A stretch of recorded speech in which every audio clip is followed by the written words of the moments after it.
বাংলাদেশের দাবা প্রাঙ্গণে উজ্জ্বল আলোকবর্তিকা হিসেবে আজও আলো ছড়িয়ে চলেছেন কিংবদন্তি রানী হামিদ। বয়সকে তুড়ি মেরে তিনি ছুটে চলেছেন দাবার ছকে ছকে।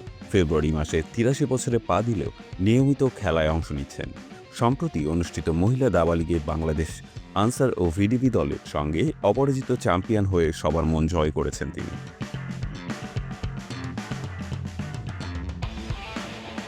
রানী হামিদ দেশের প্রথম মহিলা আন্তর্জাতিক মাস্টার। এই খেতাব অর্জন করেন তিনি। এবারের লিগে তিনি 4টি গেম খেলেছেন। তিনি বলেন, আগের আসরে পুলিশের হয়ে খেলেছিলাম এবং চ্যাম্পিয়ন হয়েছিলাম। এ বয়সেও নিয়মিত খেলতে পারা আনন্দের। শরীর ও মাথা ঠিক থাকলে খেলায় কোনো সমস্যা নেই। যতদিন সুস্থ থাকবো ততদিন খেলবো।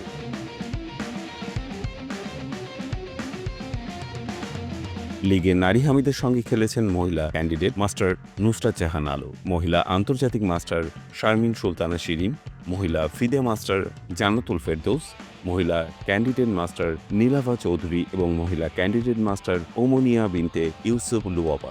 দলটি 7টি ম্যাচে 13 পয়েন্ট নিয়ে অপরাজিত চ্যাম্পিয়ন হয়। রানার আপ হয় বাংলাদেশ সেনাবাহিনী। তারা একই পয়েন্ট পেলে ম্যাচ পয়েন্টের ব্যবধানে শিরোপা জিতে আনসার ও ভিডিপি। নৌবাহিনী দলে ছিলেন মহিলা ক্যান্ডিডেট মাস্টার আহমেদ ওয়ালিজা, মহিলা আন্তর্জাতিক মাস্টার ওদিফা আহমেদ, মহিলা ফিদে মাস্টার নসিন আঞ্জুম, মহিলা ফিদে মাস্টার ওয়ারসিয়া খুশবু এবং মহিলা ক্যান্ডিডেট মাস্টার কাজী জালিম তাজিম।